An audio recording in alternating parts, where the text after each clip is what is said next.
Good morning. I love this parable because it really gets to the heart of the soul in a very real way. What's inside of us. And I don't know who the Pharisees were. Obviously never met one, it was a long time ago, but for some reason they're constantly used. And if this is the place that they were in, it's a very bad place for one to be.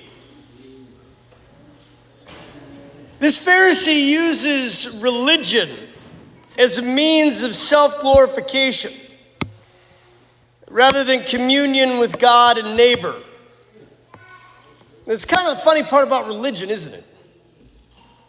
The very thing that's meant and given by God for communion with God and love of others, around the truth, causing purification of the soul and holiness, has and can be time and time again misused for self-glory and condemnation of others. It's an odd paradox. The question is, why would we use it that way? And the answer is, we want to get the focus off of ourselves, off of our own sin, our own pain, our own fallenness, our own shortcomings.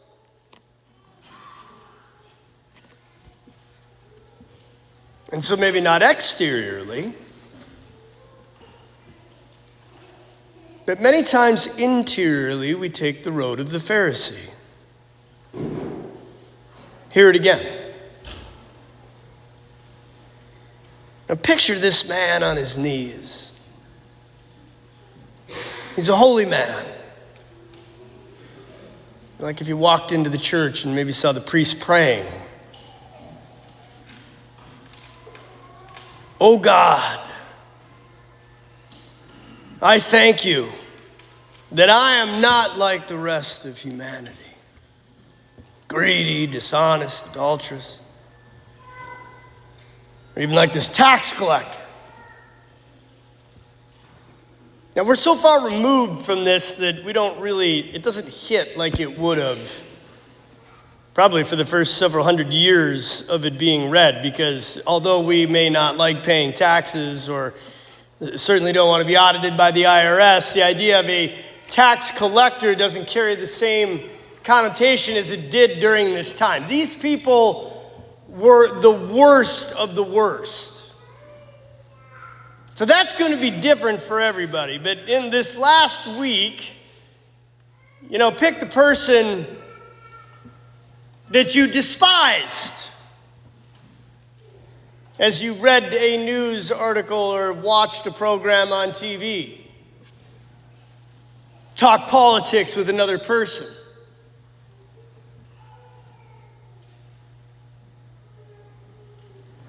Who do you despise? Who do you despise? Because from the beginning of what the Lord has to say, to consider yourself above somebody else, to stand in judgment in any way over them, is to despise them. That's some challenging stuff. Me included. Now, the danger of this path is that we fall into the trap that we are actually righteous. And somebody else, based upon what we perceive it to be, is the equivalent of that tax collector.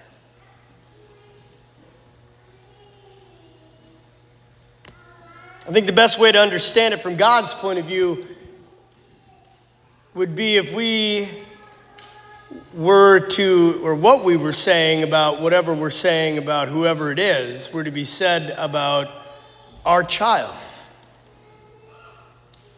How would you feel? Furthermore, when we get into this place especially when we swing really polar right, it's very difficult to change. Because we begin to box God up into our idea of what we think he should be.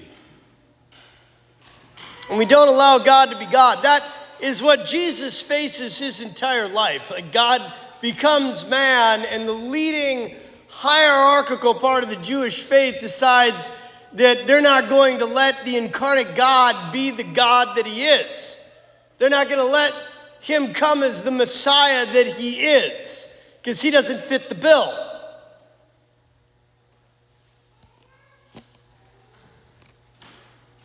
And so when we are totally convinced of this, we become too holy for the church.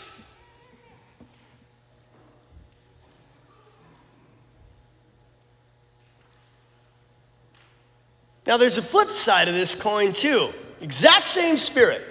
One way over here, one way over there.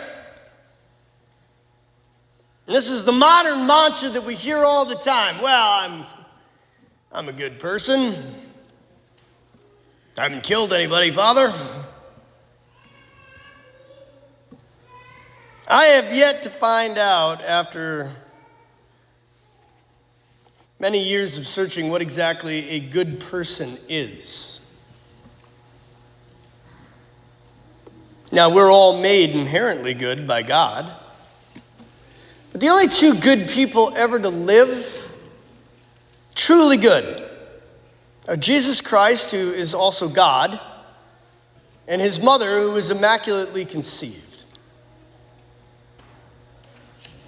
The rest of us are sinners in need of salvation. Every one of our acts, even the best of them, is tainted by pride, self-love, and self-interest.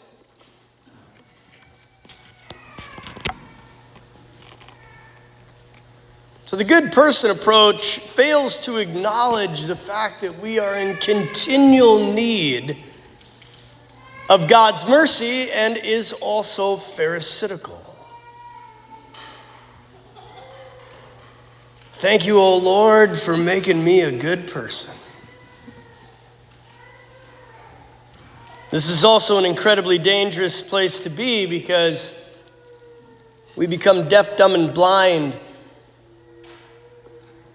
to serious, serious sin in our life and our need for the sacrament of reconciliation. Oh, confession, that's for the bad people. You see, I'm a good person. It's the most common problem in the world today. We don't see anything wrong with us, but we are obsessed with the faults of others. So what's the right approach? Well, obviously, the Lord gives it to us in this tax collector. Now, again, it doesn't hit the way that it should. It'd be like if Jesus is like, take this prostitute, for example. This pornographer over here, he's the holy one. This drug-dealing cartel guy. The people on the other side of the aisle that you don't like.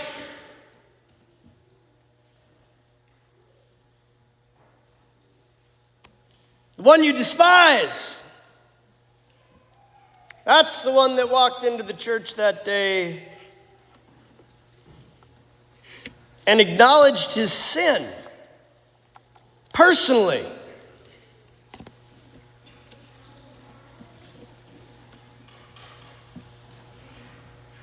In humility and repentance. And this is built right into our faith. We do this and live this way every single time we make a good confession.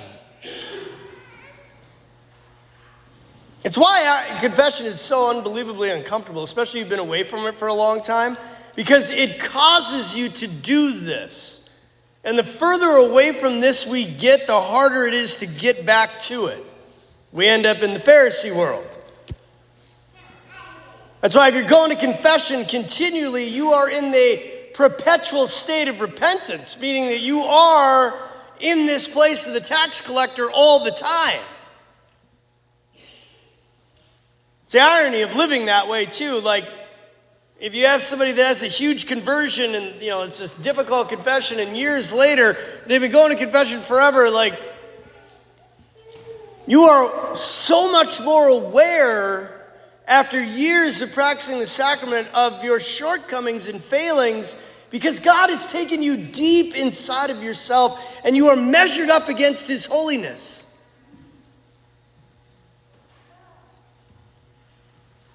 Versus those who are a long way off from it. They see nothing wrong at all. That's why I'm a good person, see.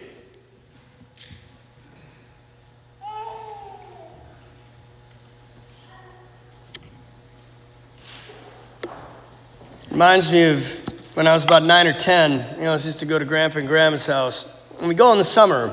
And I thought this house was white. And then one year we went for Christmas. It was kind of a family thing. Cousins came from all over the country. And it was that December snow. You know what I mean? Before it all gets dirty with the sand and everything else. That beautiful blanket of white, brilliant snow. And as we were playing outside, I looked at the house in reference to that snow, and it looked a drab gray.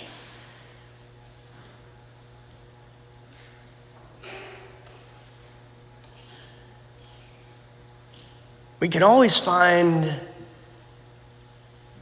someone, quote unquote, worse to compare ourselves with. But in the end, each of us will come into the brilliant light and perfection and holiness of God. And in that place, all one can do is stumble through the door of the confessional, beating our breast with the words in our heart and on our lips. Oh God, be merciful to me, a sinner.